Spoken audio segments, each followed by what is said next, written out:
Did you know that Africa once held civilizations so advanced, entire continents today barely remember their names? Some kingdoms rivaled the wealth, power, and ingenuity of Rome, China, or Persia, yet most people have never heard of them. For centuries, outsiders wrote history, leaving gaps and erasing achievements that didn't fit their narrative. The truth, however, survives, hidden beneath sand, stone, and the passage of time. Let's start with Great Zimbabwe. Towering walls rise from the landscape, curving in intricate shapes that confound modern architects. Stones stacked without mortar, perfectly balanced, forming massive enclosures and ceremonial centers. Who built this? For years, outsiders refused to believe Africans could accomplish it, claiming foreign hands must have laid these stones. Yet the patterns speak clearly: planning, precision, and expertise. This was not chance. This was civilization. The people of Great Zimbabwe controlled vast trade networks. Gold from nearby rivers traveled across the continent, exchanged for ivory, copper, and other rare commodities. Merchants arrived from faraway lands, bringing new goods, new ideas, and new stories. This kingdom flourished for centuries. Yet much about it remains a mystery. Historians still debate why it was abandoned, and the stone walls stand as a silent testament to a lost society. South of Zimbabwe lies Mapungubwe, another kingdom almost forgotten by time. Emerging along the Limpopo River over 1,000 years ago, Mapungubwe was a society of hierarchy and order. Archaeologists discovered elite burial sites filled with gold artifacts, ivory carvings, and objects of extraordinary craftsmanship. These were not primitive tools.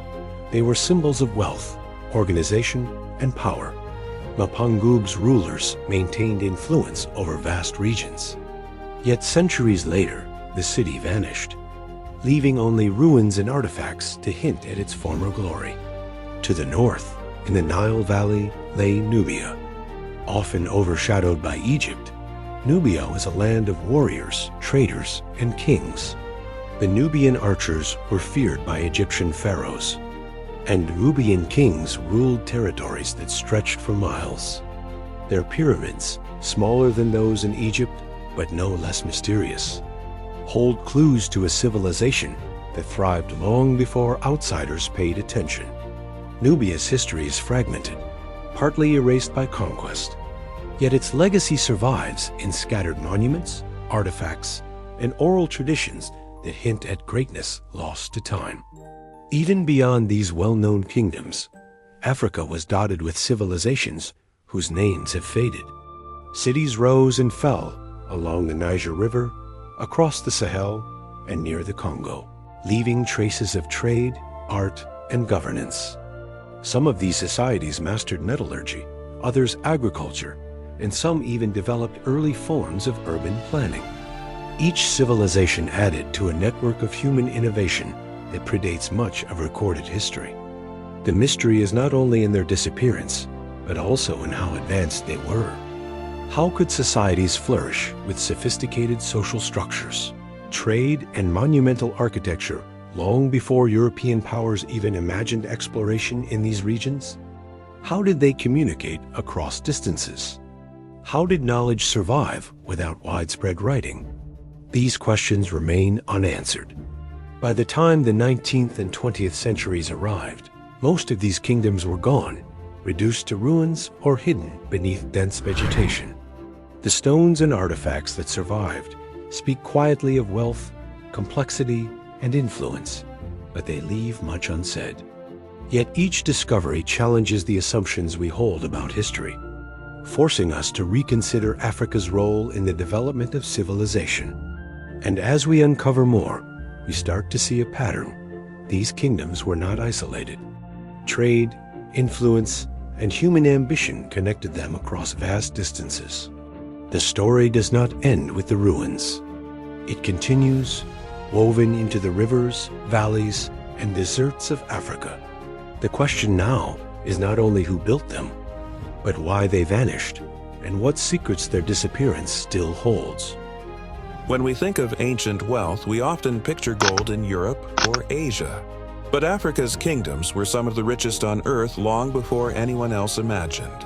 Great Zimbabwe's gold reached the coasts of East Africa, traded across oceans to India and beyond. Caravans crossed deserts carrying salt, ivory, and gold, connecting lands thousands of miles apart. But trade alone does not explain the power these kingdoms held. In the Sahel, along the Niger River, the Gao and Janijano regions became centers of commerce and culture. Merchants, farmers, and rulers formed complex networks that rivaled anything Europe would see centuries later. These were not simple villages. These were cities with organized governance, market systems, and hierarchies that allowed wealth and knowledge to flow across vast regions. And yet, despite this sophistication, Africa's kingdoms were often invisible to outsiders. Their achievements were whispered in trade caravans, but the outside world ignored them, leaving historians and travelers centuries later to uncover fragments of their stories. Tombs, ruins, and scattered artifacts became the only witnesses to their existence. Some societies, like the Kingdom of Kush in Nubia, thrived alongside Egypt, sometimes competing, sometimes trading, sometimes dominating. Kushite rulers even conquered Egypt at times, ruling as pharaohs themselves. They built pyramids, temples, and cities. These empires would grow to incredible sizes, controlling trade routes that spanned deserts and rivers. Their wealth was legendary. The city of Timbuktu became a hub of commerce, knowledge, and strategy. A city of scholars, traders, and rulers who understood power in ways modern civilizations still study. What is most striking is how interconnected these kingdoms were. Goods, ideas, and even strategies traveled across the continent. Yet, despite their influence, their stories were never written in the history books that most of the world learned from. Written records were sparse, and oral traditions often became the only surviving proof of their existence.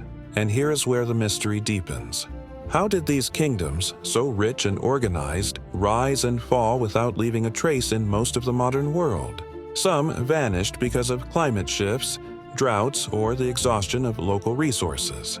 Others fell to internal strife, rival kingdoms, or invasions. But even when these kingdoms disappeared, the ingenuity, knowledge, and influence of their people did not vanish completely. It was absorbed, adapted, and carried forward by others across the continent. As we trace the paths of trade, migration, and conquest, it becomes clear Africa's lost kingdoms were not isolated experiments in human organization. They were part of a continent-wide web of power, each kingdom influencing the next. Architecture, agriculture, warfare, and governance were shared, tested, and perfected over centuries. And yet, most of these stories remain hidden. Some are buried beneath centuries of sand. Others are cloaked in the myths passed down orally.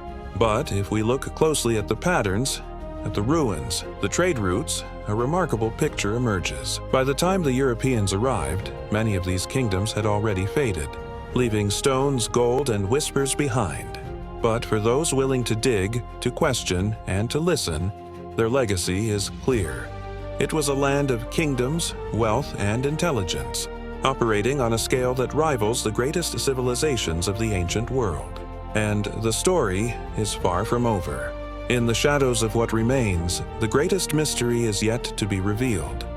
A story of power, ambition, and ingenuity that culminates in one final, breathtaking revelation about Africa's lost kingdoms. By the time many outsiders finally reached the interior of Africa, the great kingdoms were already fading, and memories carried only through generations of spoken history. This is where the greatest misunderstanding begins. Many assume these kingdoms disappeared because they were weak. The evidence suggests the opposite. They fell because they were human. Climate shifts altered rivers and farmland. Droughts stretched across regions that once supported massive populations. Trade routes changed, not because kingdoms failed, but because the world around them did. When gold veins ran dry or caravans found safer paths elsewhere, Power slowly moved with them. Kingdoms didn't collapse overnight. They thinned, adapted, migrated, and transformed. In places like Great Zimbabwe, abandonment appears deliberate. No signs of violent destruction. No mass graves. The people likely left in stages, carrying their knowledge, skills, and traditions elsewhere. The stone walls were not ruins of defeat, but monuments left behind by choice. Across West Africa, the same pattern repeats. Empires rose, expanded, then fractured, not erased. Their people became part of new societies. Languages blended. Techniques survived. Power didn't vanish, it shifted. And this is the part history often misses. Africa's lost kingdoms did not disappear from humanity. They disappeared from the written records used by the modern world. Oral history carried stories forward, but those stories were ignored, dismissed, or labeled unreliable by later historians who valued ink over memory. Yet, archaeology tells a different story. Iron smelting techniques found across Africa predate many European methods. Agricultural systems were adapted to extreme environments long before modern engineering. Trade networks moved goods across thousands of miles without maps, compasses, or modern transport. These were not accidental achievements. They were the result of deep knowledge, passed carefully from one generation to the next. Even today, traces remain. Modern borders cut through the lands of ancient kingdoms. Roads follow old trade paths. Cities rise where older ones once stood. Cultural practices, social structures, and survival strategies still echo decisions made centuries ago by people whose names were never written down. The greatest loss was not the kingdoms themselves, it was the recognition of their impact. When global history focused only on surviving empires with extensive written records, Africa's story was simplified. Complexity was stripped away. What remained was the false idea that civilization arrived late. Rather than having existed all along in forms the world failed to value. But stone does not lie. Gold does not lie. Ruins do not lie. They tell us that Africa was not waiting to be shaped by history, it was shaping history on its own terms. And perhaps the most unsettling realization is this. If so many advanced societies could rise, thrive, and vanish with so little global awareness, how much human knowledge has already been lost forever? How many systems, ideas, and solutions disappeared before they could ever be recorded? The lost kingdoms of Africa force us to confront a difficult truth. Civilization is not a straight line forward.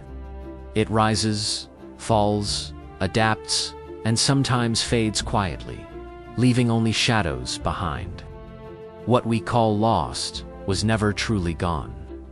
It lived on in people, in movement, in memory.